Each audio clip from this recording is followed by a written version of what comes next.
Alright, got another video. This video is talking about traps. We are working on trying to get some health for our character, so we need some sort of trap. I have three different traps here. There's a saw blade. When my character walks into it, the saw blade speeds up. And I have a fire trap. When my character walks into it, he gets burned. The fire grows bigger. And then finally, a spike trap. When my character walks into it, he gets spiked. Okay, we're going to use these three, or one of these three, in order to damage the character and play an animation which will change the character's health bar. So that's what we've been working on. I think last time we did tweens, and we're still really on the same kind of deal because getting the health bars, we're going to use tweens for the health bars to make those work properly. But anyway, here we go. We're going to pick one of these three things. I think I'm going to do... Let's do the fire one. I'll do the fire one in this video. However, this video, the code that we do can work on any of these. It can work on the blade or the spike trap or the fire. So it's going to be the same concept for all three of them. All right, what we're going to want to do is start off by creating a new scene. In the scene, we're going to use an animated sprite. And in the animated sprite, we got some pictures. In Schoology, let me see if I can pull this up for you guys. In Schoology, I did drop a download in there for you guys called Game Objects right there. So in the Game Objects, you guys get access to these sprites right here. I think I just called it objects. I think I gave you all those objects here. You've got fire, you've got a lever, you've got thorns, teleporters, stairs, spring, all kinds of stuff. Alright, we're going to do the fire to start with. So you're going to have to download this file and drop it into your sprites folder. Alright, I'm going to start off by giving this a name. This is going to be my fire trap. I'll save this and I'll put this in the scenes objects folder. And I've already done this several times, so I have probably a couple of them that say that. So I'll just save a new one. Alright, fire trap. I'm going to click on it. Over here on the right hand side, I'm going to click on frames and new sprite frames. Okay. Now I'm going to want to make two modes. I'm going to make an idle mode. And to make another one, I renamed that one, the one that said default. I'm going to make another one, so I click on this new animation here, like this. And then I'm going to call this one active. So we're going to have two different modes, an idle and an active mode. And then for the idle mode, I'm going to drop in flame 1 and flame 2. And I'll turn this on. To turn it on, you click on this, come over to the right, click on the animated sprite, come to the right, click on playing. Let's see. Oh, it's not selected. Okay, so look, it's not playing the animation because I'm not selected on it. Look what animation's playing. Active. So let's switch to idle. And there she is. Alright, so for the active animation, I'm going to use the other three, the larger ones. So 3, 4, and 5. So that's idle, it's kind of like a low flame, and then if I do active, it gets into the bigger flame. I'm also going to speed up, so I'll do 15 FPS on that. I'll leave the idle at slower. So look, you can go in between the two. You can see the different speeds of them. So active going at 15 FPS and the idle going at 5 FPS. Okay, so we've got the two different animations. One thing to note is the animations are listed here by name. That's going to be important whenever we call it in the script. Alright, let's go ahead and add a collision shape to this. So I'm going to turn off the playing, and I'm going to choose the frame that's bigger. Let me just go. Okay, that's the smaller frame. I can go to the next frame. There's the bigger frame. Alright, I'm going to make a collision shape for this. So if my character touches this shape, I want it to activate a different animation, like it hit it and the character needs to take damage. Okay. In order to do that, I need to add an area. So I'm going to click on the fire trap. I'm going to add an area 2D.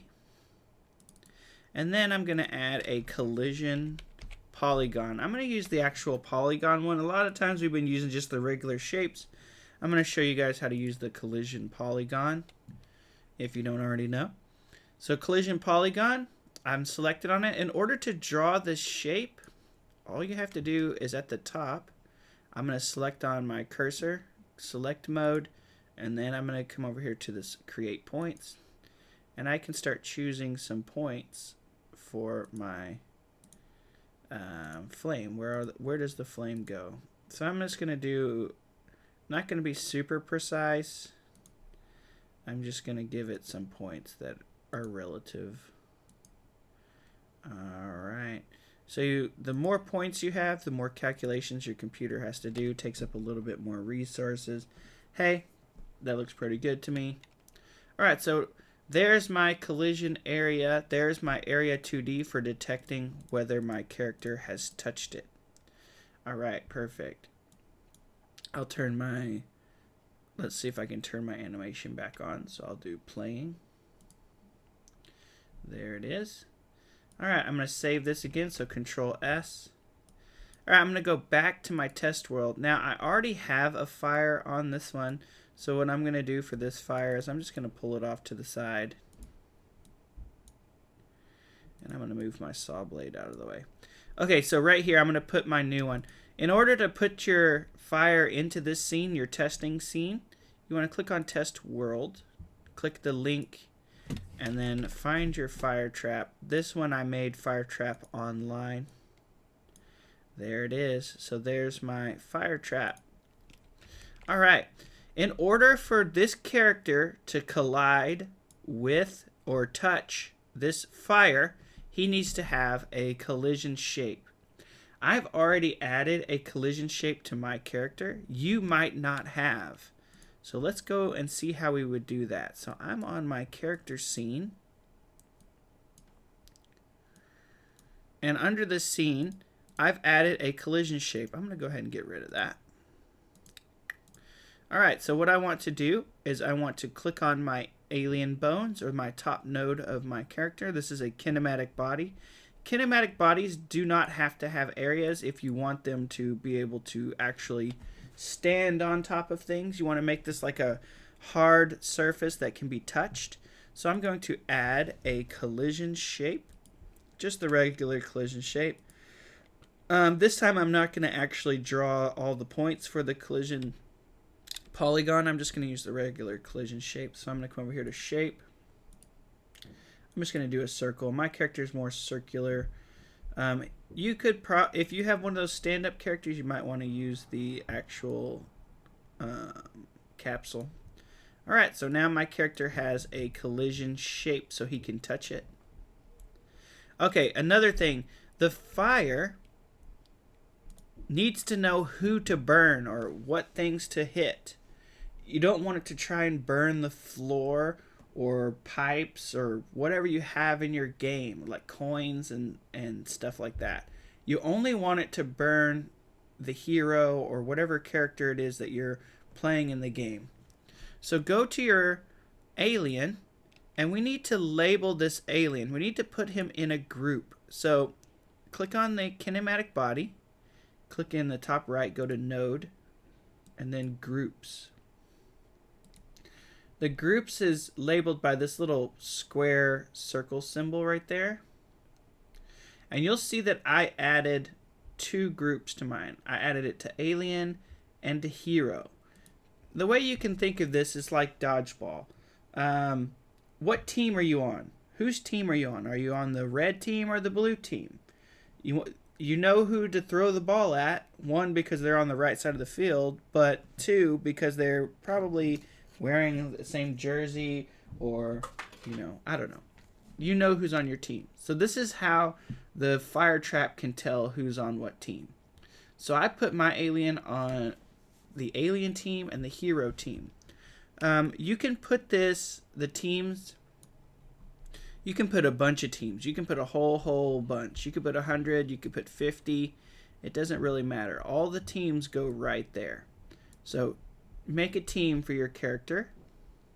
Once you get that added, you'll notice that it puts this little square circle symbol on your kinematic body. Alright, we're about ready to rock now, I think.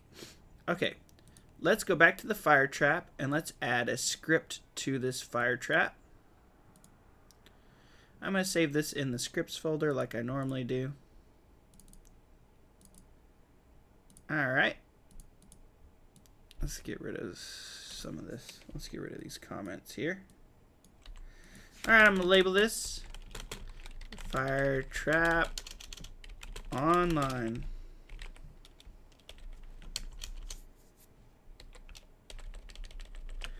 Alright. Fire Trap Online. Alright, so two functions that would be useful for my fire trap. He has two different modes, so function idle. And then he also has an active mode, so I'll say function active. Alright, I also like to make sure I test my stuff, so I'm going to add two buttons that I can press, to check and see if these functions are working. So I'm going to use the built-in input function, and I'll say if input dot is action just pressed and 1. Alright, I created that 1 button for myself. If you did not create that 1 button for yourself, you might want to create it. Or you can use any button that you've created. It doesn't have to be 1. It can be whatever you want. Your button of your choosing. Here's what I mean. If you go to Project Settings, Input Map. These are where you select the buttons. You'll notice I have a 1 and a 2.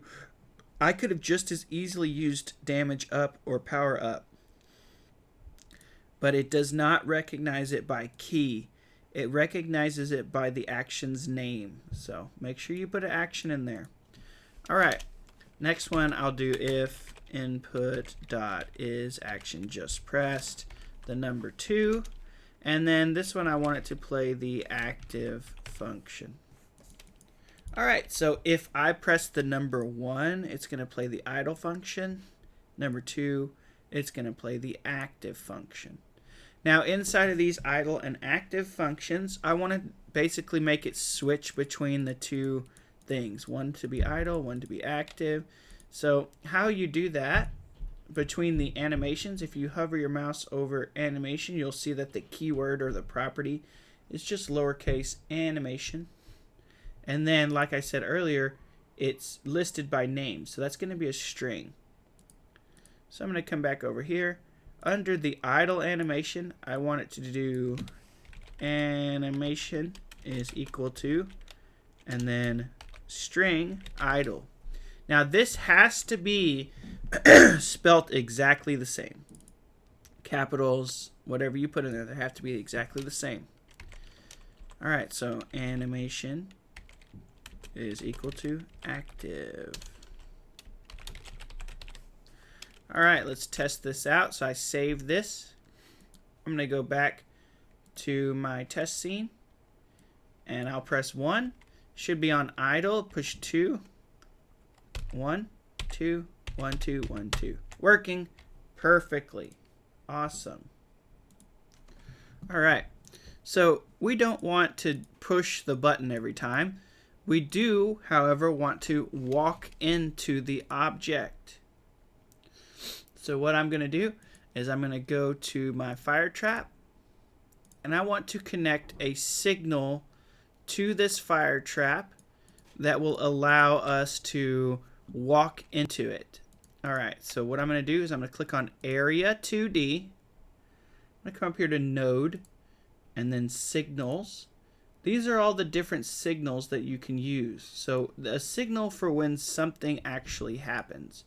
One of the things is area entered, area exited, body entered, and body exited. our character, our alien, he has a body. Therefore, we're going to use the body entered, and we're going to connect it to the fire trap. And then we're going to do body exited and connect it to the fire trap. So you'll notice now I've got 2 additional functions that I did not type. They are just there because we connected the signal. Additionally, each one of them has a green arrow on the side. All right, so let's start off with the body entered. I'm going to say if, and the thing that walks into that area is going to be held within this argument body. So if body, and I want to know what group the body is in. So I'm going to say get groups, and I'm looking for a certain group I'm trying to find, and I want to find the group hero. Now this is the part that has to be spelt exactly the same. Hero, if it's greater than or equal to 0. Okay, and then under that case I want to play the active function. Alright, for those of you that are still here, that are actually listening to my voice right now, I'm going to explain to you why this is greater than or equal to 0. Oops, let me spell this right. The reason that is greater than or equal to 0 is because whenever we find the groups, like I told you, it lists them off. Whenever we go to find the groups, you can have 1 group and you could have 50 groups. So when it returns the number of groups, it returns them as a list. And when you do the find function, it's going to tell you what position the group was in. So if it was the very first group in the list, it would have been a 0. If it was the last group in the list, it might have been group 100. So that's why we're doing greater than or equal to. If it is on the list, it is going to be larger than 0, larger or equal to 0. If it's not on the list, then it will be -1. So if in list, then greater than or equal to 0. And I'll even write another note on this next one.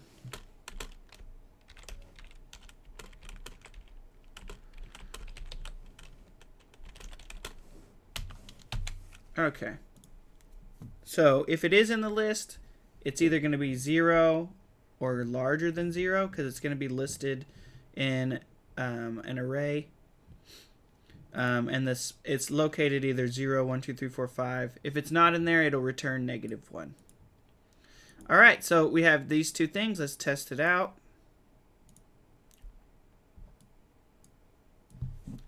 So if I walk into the flame now, it's going to play the active, and if I walk out, it'll stop playing the active fire. All right, that's going to be it for this video. Let me recap on the script here. The last part was body exited. We might end up doing some more with that. For right now, I just made it where it goes back to idle when that object leaves it, whenever the hero leaves the body. Additionally, you might want to put in the ready function, you might want it to play the idle at the start of the function, or when you first create the object. You don't have to have this anymore, so you could Control K. If you highlight all this and you do Control K, it'll fill in all those lines with comments, so you don't have to go back to each one. All right, this function now, or this fire trap is now ready for us to do some more work to it, but you've got it animated and you should have it in the scene. All of what we did can be applied to the saw blade and the spike trap. Maybe a little bit different with the number of sprites, but you can literally do the exact same thing to get this working. Alright, I'll see you guys in the next video. I hope you learned something. See you guys later.